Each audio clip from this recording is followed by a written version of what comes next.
He invited his poor ex-wife to shame her at his wedding, but she arrived in a limo with their triplets. The invitation arrived on thick, cream-colored cardstock, embossed with gold script and a photo of Daniel Whitmore and his fiancée, Isabella Langley, standing beneath a canopy of roses in Santorini. It was elegant, expensive, intentional, and it was addressed to Eleanor Whitmore, formerly. Daniel hadn't spoken to Eleanor in 3 years, not since the divorce was finalized, not since she'd taken the triplets and moved into a 2-bedroom apartment above a laundromat in Akron, Ohio. He'd called her a burden, an anchor, too emotional to be a mother. He'd told their friends she'd ruined his life, and now as he planned his dream wedding, his second chance at perfection, he wanted one final act of control. He wanted her there, not to celebrate, not to reconcile, to witness, to feel the shame. So he sent the invitation. "You're invited to witness the beginning of my new life," it read. "Your presence is requested. No gifts, no children." He thought she wouldn't come. He thought she'd be too broken. He thought she'd stay hidden. But Eleanor Whitmore wasn't broken. She was forged. 3 days before the wedding, Eleanor sat on the edge of her bed, staring at the invitation. The triplets, Liam, Ava, and Noah, were napping in the next room. Their tiny fingers curled around stuffed animals she'd sewn from old sweaters. They were 3 years old, identical in face, but wildly different in spirit. Liam, the quiet observer, Ava, the fearless leader, Noah, the giggling chaos engine. She traced the embossed letters with her thumb. No children. A cold laugh escaped her lips.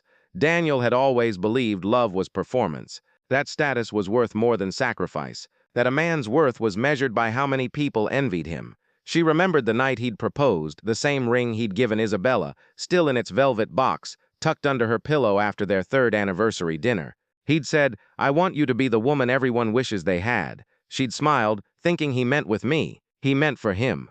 When the triplets came, everything changed. Eleanor had been pregnant with all 3 at once, a miracle, the doctors called it. A nightmare, Daniel called it. He stopped coming home, stopped answering calls, said he couldn't handle the chaos. When she went into labor, he was in Aspen with colleagues. When she gave birth, she was alone. When she brought them home, he refused to hold them. "I didn't sign up for this," he'd said, eyes flicking over the 3 tiny swaddled bodies like they were defective appliances. "I'm not built for this." And then he left, with no alimony, no child support, just a lawyer's letter saying he'd relinquished parental responsibility because the emotional toll was unsustainable. Eleanor worked 2 jobs, cleaned offices at night, took online courses in early childhood education, sold handmade baby clothes on Etsy. She slept 4 hours a night, ate peanut butter sandwiches for dinner, wore the same coat through 3 winters. But every morning when the sun rose and those 3 little voices shouted, "Mama, Mama, Mama," she knew she'd won. She'd kept them alive. She'd kept them loved. And now Daniel wanted to humiliate her. Fine, let him try. On the day of the wedding, Eleanor woke before dawn. She dressed the triplets in matching ivory silk rompers, hand-sewn, lined with lace from her mother's wedding dress. She brushed their hair with care, tied tiny satin bows behind each ear. She applied lipstick to her own lips, dark red, bold, and slipped on the only piece of jewelry she owned, her grandmother's pearl earrings, the ones Daniel had once called tacky. Then she opened the garage. There, gleaming under the pale morning light, was a black stretch limousine. She'd saved for 2 years. Every dollar, every coupon, every extra shift. She'd sold her car, cashed in her 401k, borrowed money from her sister, and today it paid off. The limo driver, a retired Marine named Carl, who'd seen her crying outside the diner one night and asked what happened, had insisted on driving her himself.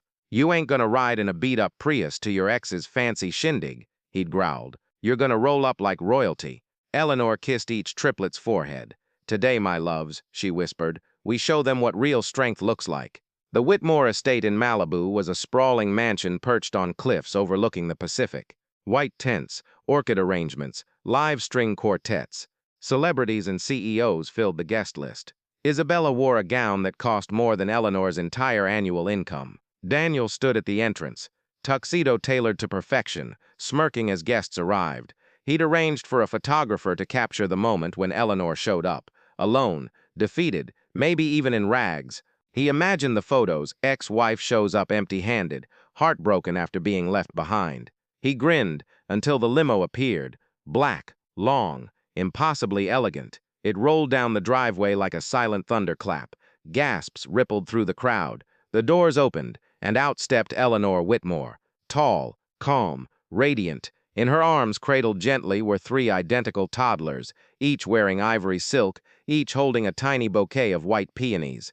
They blinked at the crowd. One waved, another blew a kiss, the third yawned. Daniel's smirk vanished. Isabella gasped. The photographer fumbled his camera. Eleanor didn't hurry. She walked slowly, deliberately, the triplets' tiny hands clutching hers. Carl followed behind, carrying a small suitcase and a blanket folded just so. As she reached the top step, Daniel stepped forward, voice trembling.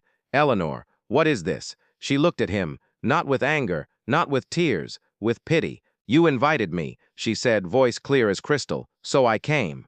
"But," the note said, "no children," she finished for him. "I know. You wrote it twice, once on the invitation, once in your head." She turned to the crowd, raising her voice slightly. "My name is Eleanor Whitmore. 3 years ago, I gave birth to these 3 miracles, Liam, Ava, and Noah, without a single dollar of child support, without a single word of comfort, without the father who swore he loved me."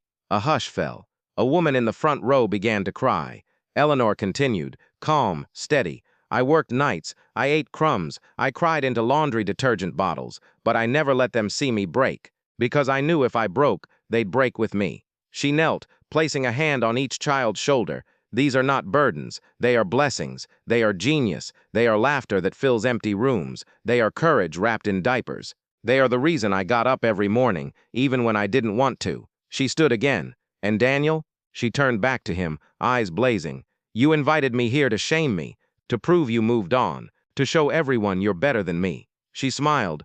"Well, look around." She gestured to the guests. "To your right, a CEO whose wife left him for his assistant. To your left, a famous actor whose kids don't speak to him. Down there, a senator whose daughter ran away last year." She looked back at Daniel. "You think wealth makes you better?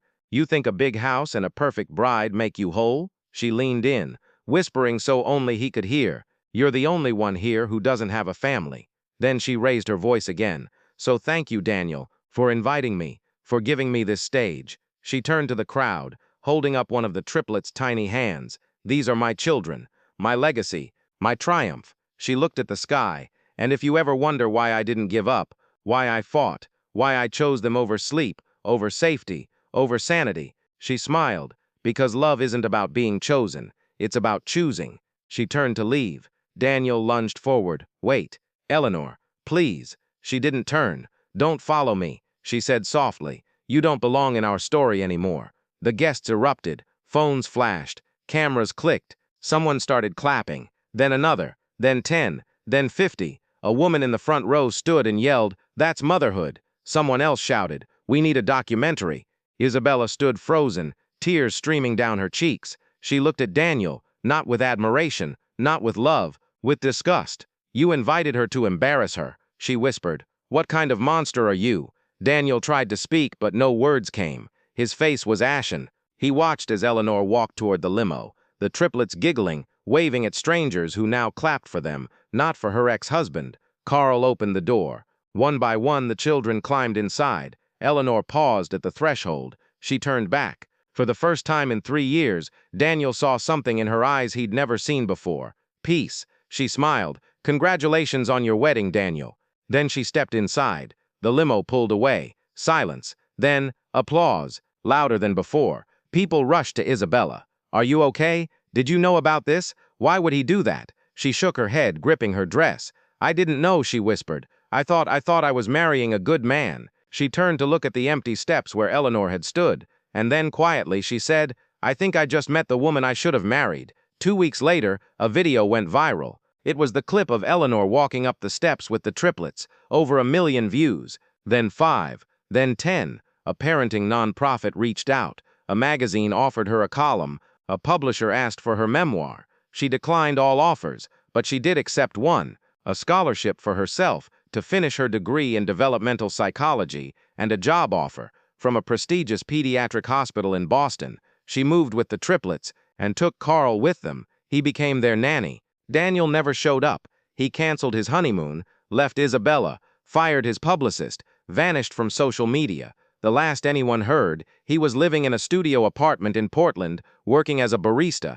He kept a framed photo on his desk of the triplets, taken from the viral video. He never posted it, but he stared at it every night. 6 months later, Eleanor received an envelope, no return address, inside a single photograph. It was Daniel, older, thinner, sitting on a park bench. In his lap, 3 identical toddlers. Her heart stopped. She flipped it over, scrawled in shaky handwriting, "I found them. I'm trying. I'm sorry." Beneath it, a news clipping. Local man adopts triplet orphans after years of estrangement from biological children. She read it twice. Then she called her sister. "Do you think," she whispered, "that maybe he's finally learning?" Her sister sighed. "Maybe. But Eleanor, you don't owe him anything." Eleanor looked out the window. The triplets were playing in the backyard, chasing butterflies. Liam was pointing. Ava was laughing. Noah was trying to eat a dandelion. She smiled. "No," she said softly, "I don't." But she folded the photo carefully and placed it in a drawer. Not to forgive, not to forget, just to remember that sometimes the greatest revenge isn't humiliation. It's becoming so unshakable, so radiant, so full of love, that the person who tried to break you is left wondering if they'll ever be half as whole. And somewhere far away, a man sat alone in a dim room, watching a video of his children growing up, laughing, singing, holding hands with the woman he once called worthless. And for the first time in his life, he understood. She was never poor. He was, and she had already won.